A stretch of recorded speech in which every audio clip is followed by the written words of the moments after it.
Urgent public meeting of Parliament regarding the state affairs of the St. Martin General Hospital. President of Parliament, Sarah Westcott. Williams, open the floor for notifications. Surge in gang violence in Haiti's capital leaves hundreds displaced. Hantavirus, the Hondius, and St. Martin's garbage crisis. Tadzio Berwowitz.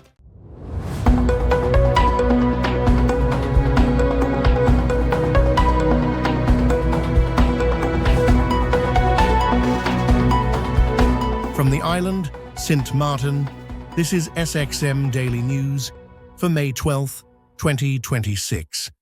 Urgent public meeting of Parliament regarding the state of affairs of the St. Martin General Hospital and the recent integrity-related allegations within the Minister of VSA, Richinel Brugge. Can you give a timeline as to when Vadem became ISO to FESO? A quick synopsis of what the company is. Madam Chair, FENSO is a general contractor with experience in construction projects and technology supply, including work in both public infrastructure and healthcare facilities. Initial discussions with VAMET regarding this project began in 2015. This was followed by a public tender process in early 2016, which resulted in a signing of a design, building, and maintenance contract with ENZO in September of that same year. In December 2018, ENZO was placed under extraordinary administrative procedure in Italy. Despite this development, the company continued its operation and remained engaged in the project. Subsequently, in December 2020, ENZO entered into a sales and purchase agreement with Fincantieri. Sorry, my Italian is really bad. Following this transaction, the project continued under the name FENSO, which operates as a subsidiary to Fincantieri. FENSO is a general contractor with experience in construction projects and technology supplied, including work in both the public infrastructure and healthcare facility. Yes. That was the first question for MP Duran. The second question, can the minister provide the amounts confidentially, using the confidential routes? Honourable Member of Parliament, the intention is to provide this amount using the confidential route. I am still awaiting that amount from the hospital. Can the minister specify what exact upgrades led to the construction delay, when they were approved, and who authorized them? Following Hurricane Irma, an evaluation of the design of the hospital was done, and it was determined that the current structure needed to be reinforced to withstand storms of magnitude in the future. Adjustment to the preliminary design was completed August 2018. The upgrade related to enhanced structural requirements, including additional concrete and steel. These adjustments were incorporated in the project requirements and approved by the St. Martin Medical Center in accordance with the agreed procedures. Furthermore, the expected date to celebrate the highest point in December 2025 was not met due to external factors, including an island-wide shortage of sand and cement due to logistic constraints in December 2025, as well as the subsequent Christmas holidays. What penalties or contractual consequences exist for missed construction milestones, clear accountability structure, and the master plan, I believe? Is master or minister's plan? Okay. The honourable member raised an important concern. While this construction project is a private initiative of the hospital and the government is not a party to the contract, we are fully aware of the delays that have been reported.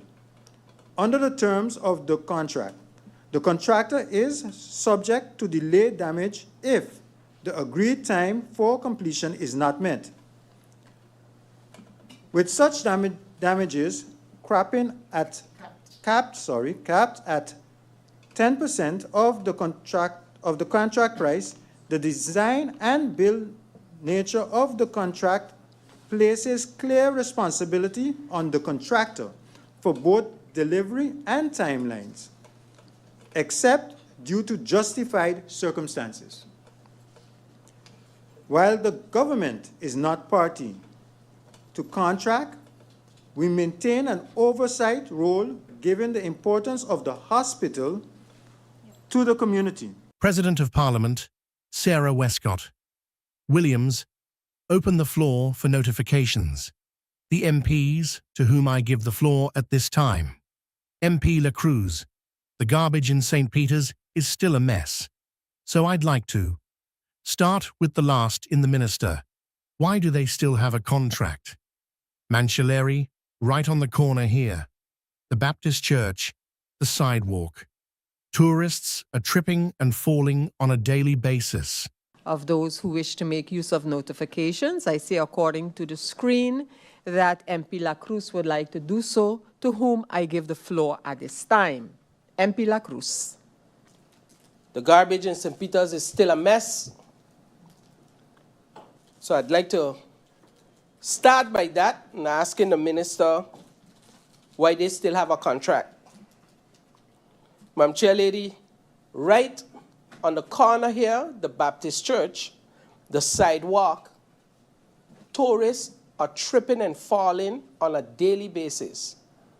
The question is, are we going to let it that way until someone falls and ends up under a car? And then we have bigger problems to deal with. Madam Chair Lady, it's been 14 years that I've moved to St. Peter's. I've never one day seen that road dry. And I first thought it was rainwater. It is not. Madam Chair Lady, there's a post going around concerning the hantavirus, that a ship was here, and I have heard nothing from government. And people are calling, constantly asking about it. So maybe we could hear something from the Minister of Health or the Prime Minister, seeing that we did hear something today concerning the fuel prices going up at GBE, and the Prime Minister asking about it. I think he should have that conversation with the Mirror. Madam Chair Lady, the tax office is now running down the booth holders. So what was first a nice little way of getting a little extra change is now a tax burden on the people also. I think that is tax revenue generating measures for this government. Madam Chair Lady, we're in trouble. We're in a lot of trouble. I would like to reflect and acknowledge the proactive interventions and support measures being implemented by the neighboring countries and islands, such as Anguilla, right next door, to assist their people in coping with the increasing fuel costs and rising utility costs. Madam Chair, they have given relief to over 7,000 people based on an article I've read. I ain't see nothing going on here, Madam Chair. Where are we as a government giving relief to the people of this country? Over the weekend, both myself and other persons of St. Martin received announcement from GB regarding the increase in the fuel class for the month of March. Madam Chair, this increase is deeply concerning and places an additional financial burden on the people of St. Martin, many of whom are already struggling with the rising cost of living. The question must now be asked, when will we begin to implement similar initiatives, Madam Chair, aimed at protecting and supporting our people, rather than allowing them to continue bearing the weight of these increasing costs alone? Madam Chair, on my way to Parliament, I was stopped by a taxi driver and they tell me, please address the Minister of Rummy, at least in fixing the roads. Just now, Madam Chair, fixing the roads because they also are stating that these potholes are also hindering the flow of traffic, which is also so.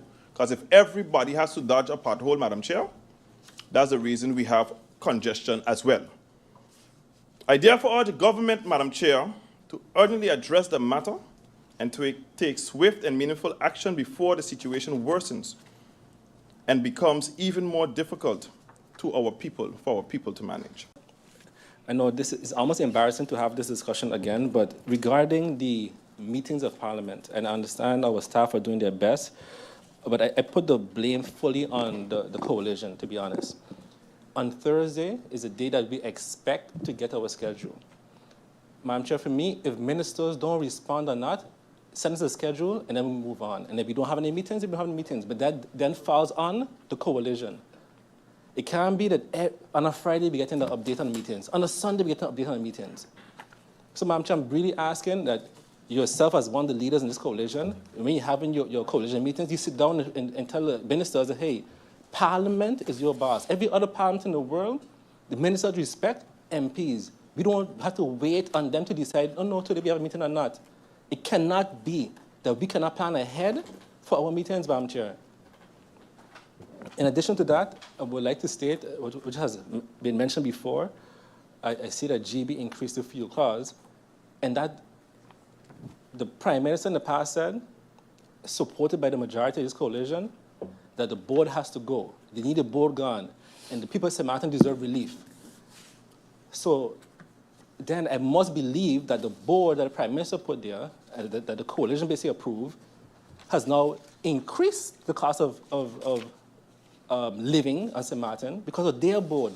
The board had to go because they can't bring relief.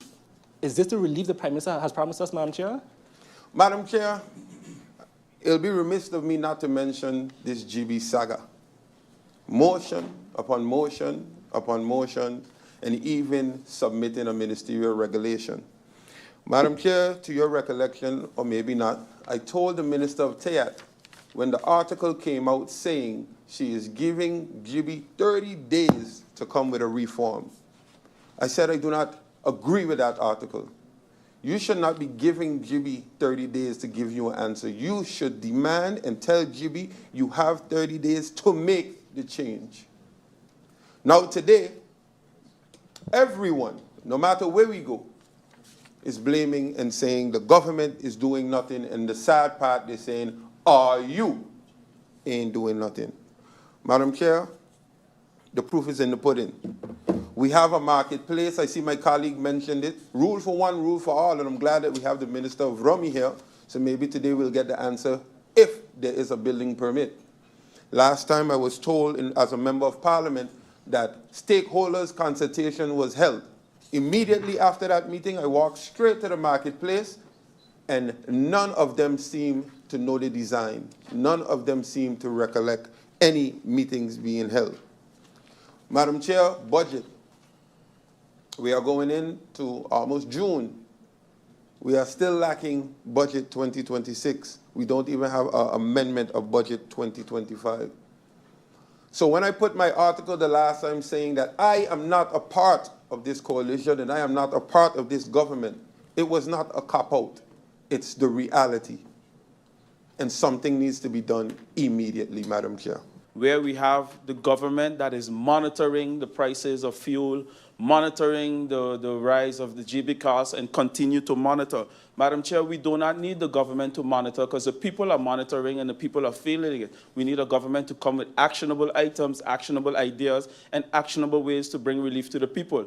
Today we have the Minister of Rummy here in front of us, who is supposed to be responsible for GB. We don't know if he's responsible for GB. We can never even get a clear answer. Who is responsible for GB directly in the Council of Ministers? And Madam Chair, I find it quite unfortunate that we continue to run around in these circles because at the end of the day, the people are feeling the pinch. Imagine in less than 24 hours, you see the hike in the fuel price and you see the hike in the GB bill, where GB is now telling us to keep your aircon 24. Again, we are here speaking from a position of comfort because we don't have the problems that the everyday man have, but we are here to defend them. So, Madam Chair, I'm saying all of that to say, through you to the minister. I guess he can't answer now because there's notification. I understand parliamentary procedure well, but what is the plan? What is the plan? Madam Chair, in 2022, the government of the Jacobs 1 or the Jacobs 2 cabinet actually lowered the price of fuel. We did it in tough times. Now the government is making money off the backs of the people because of the rise in the fuel costs and the tax they're making from it, but all of a sudden no solution can be found. Come on. Madam Chair, next point, the Fleming waste solution. We have the Minister of Rummy right here. I am the former Minister of Rummy. I engaged the works of Fleming 2021 when we got the heavy equipment, where the NRPB had to put together a maintenance budget. That never happened. So we had to pull through our operational budget to make sure it happened. The notion that the Minister of Rummy is creating now that because what wasn't done in 2021 is why Fleming can't get paid is total nonsense. Because the Minister of Rummy spent almost 2 years paying Fleming, soliciting his work. Then he had to stop it from back then. Stop looking for excuses and stop taking advantage of the small man. Because as I can say this here today, Madam Chair, it's pure advantage that is taking place because he did the work, you solicit him to do the work, and the work was executed. Make it happen. New system, old system, new system, pay it because it's an advice and it goes through the same regular process as everything else. Madam Chair, the Sucker Garden Road. On March 19, 2026, 3 officers were severely injured while in hot pursuit. Up to now, the road is damaged. I think it's in a worse off condition than it was when the accident took place. When will the ministry deal with this? A motion of no confidence was tabled. I think 2 weeks later, 1 week later, the minister fixed Madam Estate. What will happen with Sucker Garden Road? It's dangerous. Numerous accidents took there, registered and unregistered. When will this be addressed, Madam Chair? And lastly, I want to say this, and this is to Parliament, to the chair, or whoever decides. I know it's a presidium or the chair. Madam Chair, I feel that my rights as a member of Parliament is being infringed upon with no follow-up taking place. When we request answers from ministers, I have a list of outstanding letters to the Minister of Rummy. We have a list of outstanding meeting requests, urgent requests, but it seems that only when the coalition calls an urgent meeting, it's considered urgent. And I think that all of us here are duly elected, and all of us here should be respected as such. And I hope that all the pending meetings can be handled, just like how some meetings are being called to handle personal vendettas here in the House of Parliament by the coalition. Thank you very much. I know proper protocol would be that the bootload holders have to declare their earnings, I don't know, at the end of the season, the end of the week, or the end of the month. But Madam Chair, one thing that I find not to be normal and a bit harassing is for a tax officer to be walking up to a boot holder in the middle of the night while they're serving their customers and asking them how much did they earn that night. Madam Chair, that's taking it a bit too far. And earlier in the week, basically last week, I came out saying rule for one, rule for all as it pertains to the illegal construction happening at the marketplace, being that the minister is building or making the construction without a legal building permit. But Madam Chair, here we have the small man 3 weeks in the year, or 2 weeks, this time 3 weeks in the year, allowed to make an extra $1. And we're basically cracking them down every single night, while, on the other hand, the lottery booths in the casinos don't get bothered at all. Now, Madam Chair, as I said, rule for one, rule for all. If we're doing it for one, we got to do it for all, because we're only doing it for one. Selective enforcement is basically injustice in the uniform. So, Madam Chair, I would like to call on the minister to either do something about it or to find out what is going on, because, Madam Chair, it is not fair to the booth holders. As a matter of fact, if we talk about our people, it's not fair to our people that treatment is being done one end and not being done on the other end. And I know the tax office has an obligation to do their work, but what I would like to see is that it's happening in regards to all events, all activities, all persons. And if you decide to do something, inform the public about what you're planning to do. Because I have seen it next to booth holders, also the ones that organizing several events, also the organization itself, it didn't look good. It didn't look good for the public, it didn't look good for the tourists, it didn't look good for the organizers. And if we're doing something, let's do it good. Let's do it organized, let's do it proper. Let's not do it like unorganized and it looks like a mess. So I'm really requesting the tax office, because the tax office falls under itself on doing their job. Yes, the Minister of Finance, it falls under it in a sense, but at the end, the tax office is not depending and should not depend on the Minister of Finance. So please, what I'm asking here today through you, Madam Chair, if we are doing this, let's do it in a proper, structured way and not in a selective way if it has seemed like that. That being said, in regards to GEBE, I have seen the several articles that have been brought out by GEBE itself. Other than that, I've seen also the article of the Prime Minister in regards to the fuel cost rise. What I'm requesting is a clear answer from GEBE as well as how the Prime Minister has requested it so that the public can get the answers that are needed. And that is not going to be a ping pong through, okay, this falls under the Prime Minister or this falls under GEBE. Let's just get for the public in general a clear answer in how this matter will be solved, also in regards to pending matters such as the consumer protection, such as disconnecting and its policy, because up to now I haven't seen a disconnection policy where the public can refer to and make sure they can follow. So all of that I would like to get answers from. And I thank the Prime Minister for the letter that he has brought out, and I'm awaiting an answer from the requested authority. It has to stop in hiding, in a sense, because that's what I'm feeling personally, that answers need to be given and the public has the right to receive answers from GEBE. So provide those answers. Thank you. The garbage situation on St. Martin has been a serious concern for some time, and in recent weeks, it has become harder to ignore. Piles have been building up in Coal Bay and other neighborhoods. Contractual disputes between the government and the local waste haulers have moved into public view, and the landfill itself has been described in recent reporting as being in a precarious state. I want to read this alongside another story currently in international news because the two echo each other. Over the past few days, media and health authorities have been covering a cluster of Andes hantavirus cases connected to the MV Hondius, a Dutch-flagged cruise vessel with several passenger fatalities following travel in South America. Investigators in Argentina now believe the outbreak began with a 70-year-old Dutch ornithologist and his wife, who visited a rat-infested landfill just outside Ushuaia in the days before boarding the ship. The landfill is a known birding site, since rare Patagonian species are drawn to the waste, which is what brought the couple there. Authorities suspect they inhaled aerosolized particles from the urine and droppings of rats carrying the Andes strain of hantavirus. The husband died on the ship. His wife died 2 weeks later. This particular outbreak started at a pile of garbage that produced enough rats to sustain a viral reservoir in a place ordinary visitors walked into. That is the part St. Martin should be reading carefully. Hantavirus is the headline, and I am being careful with the word. But closer to home, leptospirosis is also worth mentioning, since it spreads through water and soil contaminated by rodent urine and shows up in the Caribbean regularly. There is no outbreak here, and I am not insinuating there is, but the conditions that allow these diseases to circulate are present on this island.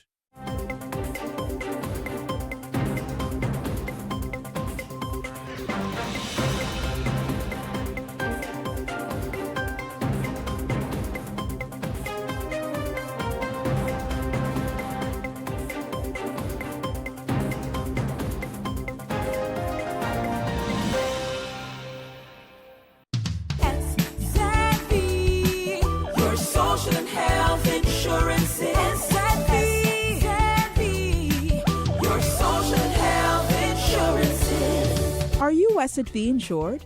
Do you have a valid medical insurance status? SXM is cardless. Request your My SXM account today and enter the virtual office of SXM. Go to sxv.sx and sign up now. SXM, yeah. Your social and health insurances.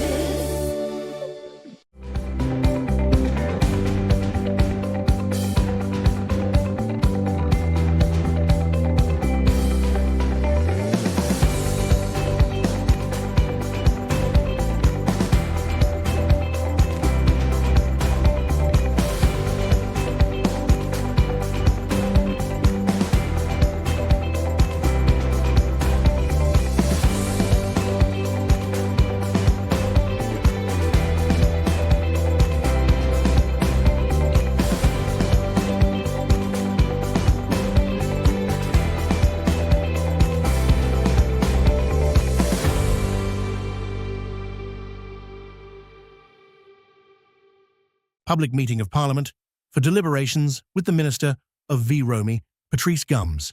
The first CapEx installation came in by 2023, requested by 2023, came in December 2023.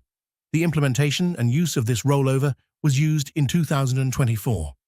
A new request for CapEx for roads came in 2025, but was delayed due to a lack of budget for finalizing the approved budget. The ministry was then advised that a choice has been made between CapEx for purchasing the land for future housing needs or for roads. Can the minister provide a full overview of all tender requirements? A volatile requirement showed how each bidder failed and did not claim confidentiality since the tender was declared null and void, the minister said. Speaking to the members of Parliament, the first CapEx installation came in budget 2023, requested in budget 2023, came in December 2023. The implementation and use of this rolled over and was used in 2024. A new request came for CapEx for roads came in 2025, but was delayed due to lack of budget, of finalizing approved budget. The ministry was then advised that a choice had to be made between CapEx for purchasing the land for future housing needs or for roads. Can the minister provide a full overview of all tender requirements and show how each bidder failed and not claim confidentiality since the tender was declared null and void? Madam Chair, allow me to read from the evaluation report.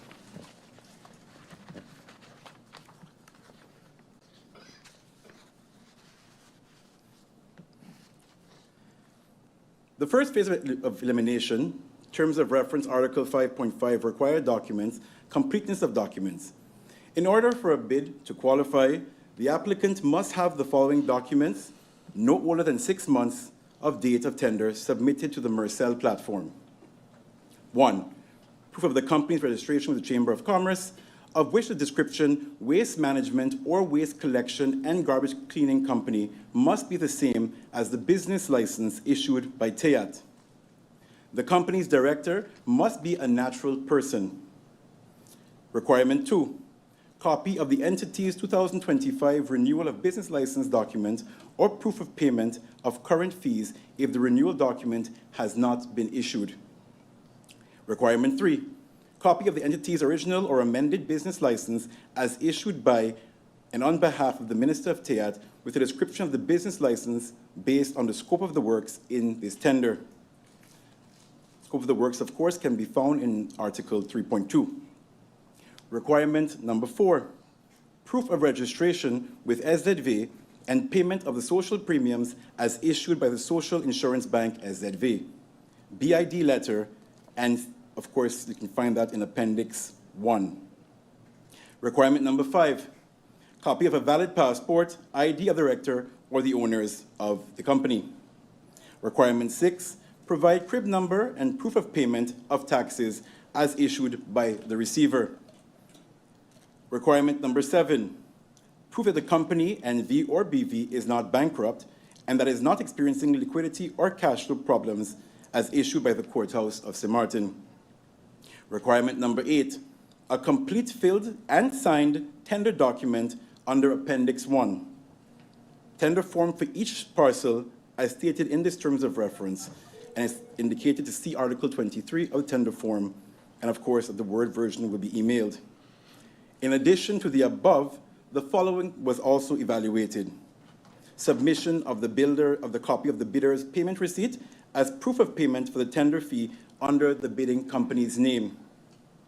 And finally, signing of all submitted documents in the bid. The results of elimination round step 1. This overview states the names of the company and the parcels they submitted a bid and were disqualified for. I will, of course, when submitting this to Parliament, redact the names and provide generic Company A, Company B, to see what is the reason. I'll read it now as is. Company A, reason for disqualification, did not sign submitted documentations, see Appendix 1. Company B, entity not registered at SZV, see Appendix 1. Company C did not sign submitted documents, see Appendix 1. Company D, no business license submitted, see Appendix 1. Company E did not initial first page of tender form, see Appendix 1. Company F, solid waste management or collection is not mentioned on the business license, see Appendix 1. Company G, no business license submitted, see Appendix 1. Company H did not sign submitted documents, see Appendix 1. Company I did not sign submitted documents, see Appendix 1. Company J did not sign submitted documents, see Appendix 1. Company K did not sign submitted documents, see Appendix 1. Finally, Company L, no business license submitted, see Appendix 1.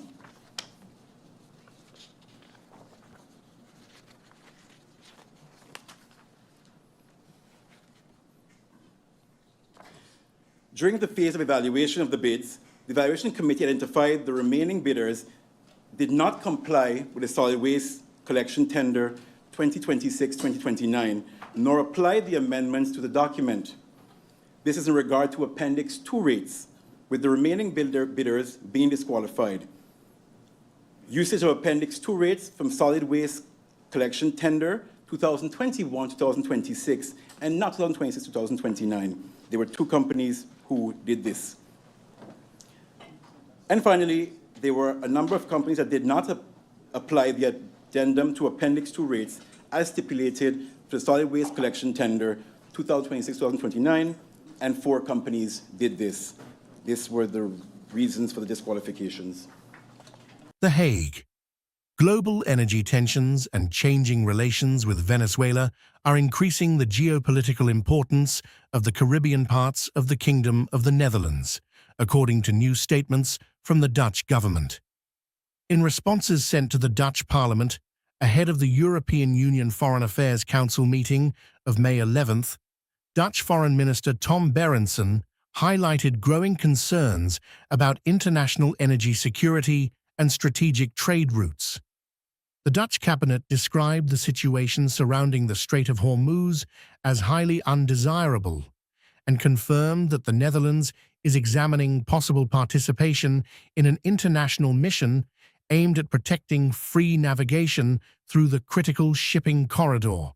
The Strait of Hormuz remains one of the world's most important oil transport routes, and instability there could significantly affect global fuel prices and energy markets.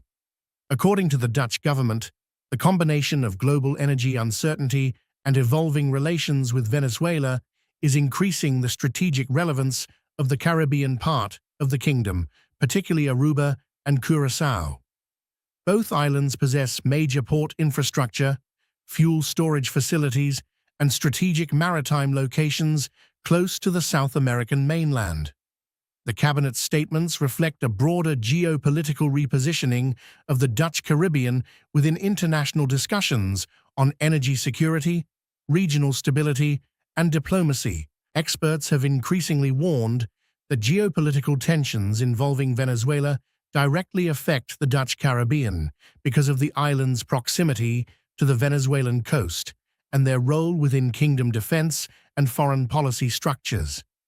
At the same time, the Netherlands now appears to be shifting toward a more economically oriented strategy concerning Venezuela, signaling openness to future reconstruction and commercial cooperation if conditions in the country improve.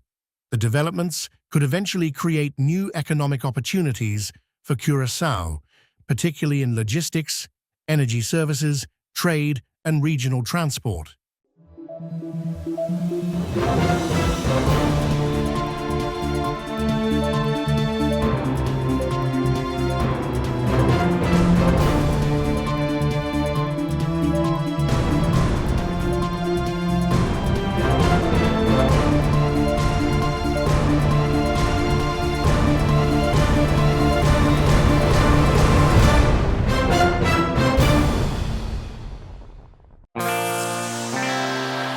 Now for the weather forecast. Tonight through Wednesday midday, fair to partly cloudy and slightly breezy. Isolated showers are likely. Surface winds, tonight through Wednesday midday, easterly to east-southeasterly with a gentle to moderate breeze at 7 to 15 nm/. State of the sea, slight to moderate, wave start swells 2 to 5 feet. Outlook through Thursday midday, fair to partly cloudy and slightly breezy. Isolated showers are likely. And now your 3-day forecast.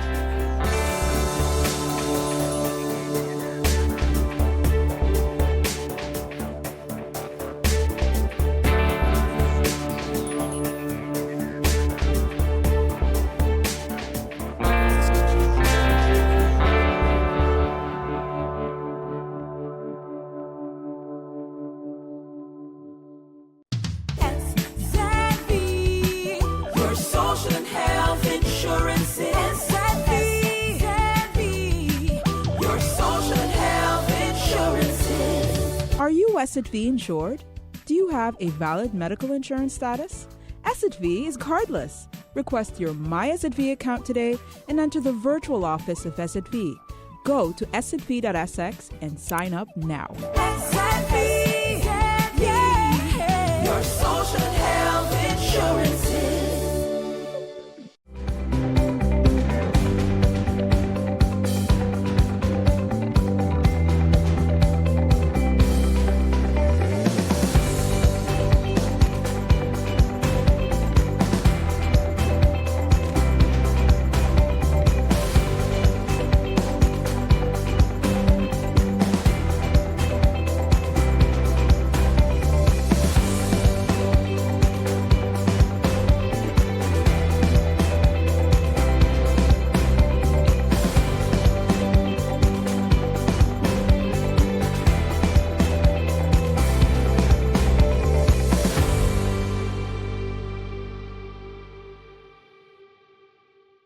In the first week following the opening of enrollment, 15 restaurants have already confirmed their participation in St. Martin Flavors 2026-2027. Signature dishes will be presented by, among others, Asiana, Balls and Wine, Catch 21, Creole Culinary Classroom, Ital Shack, K Beach Club, Lazy Lizard, Pure Ocean, Rendezvous Lounge, Roma, Rum Highs, Seaview, Spices of India, Tortuga, Toppers, and Veranda. The now year-long program, with its peak in June, is rolled out by the St. Martin Hospitality and Trade Association, SHTA, in conjunction with the St. Martin Tourist Bureau, STB. It is designed to celebrate the island's status as the culinary capital of the Caribbean and the wide diversity of tastes on the island. For its 5th edition, St. Martin Flavors has evolved into a continuous platform showcasing the island's culinary scene throughout the year. With the tagline, Beyond the Plate, it places greater emphasis on the stories behind the dishes, chefs, and culinary experiences, especially during the month of June. The platform will also serve as a central hub for culinary updates, events, and restaurant highlights across the island year-round. Contrary to previous years, pricing is no longer preset. Chefs now have full freedom to design or highlight a signature dish to be featured throughout the year, including the number of courses and/or a special June variation or experience for added value and promotion.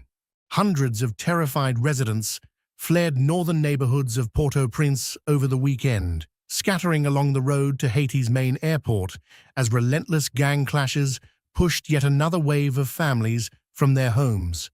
Report by Africa News. A new wave of gang violence in Haiti's capital forced hundreds of people to flee their homes over the weekend.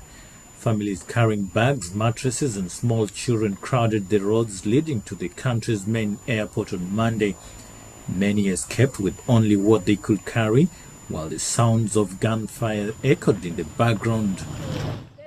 The government of my country put me in this situation. I thank those states for forcing us to abandon our country. Displaced families gathered in public squares and along the road leading to Toussaint Louverture International Airport on Monday as fresh gang violence spread across Haiti's capital. Doctors Without Borders reported that more than 40 people with gunshot wounds had been treated within 12 hours, while one hospital security guard was struck by a stray bullet during the violence. We have been displaced along with a lot of people from Blanca, residents of Terre Noire, people from PSCs, all the people who are in the area. The gang has put us in the streets. Gang violence has tightened its grip on Haiti since the 2021 assassination of President Jovenel Moïse, with armed groups now controlling more than 90% of Port-au-Prince. The International Organization for Migration says more than 1.4 million people have been displaced, including around 200,000 now living in overcrowded shelters across the capital. This is our SXM Daily Newscast. Thank you for joining us.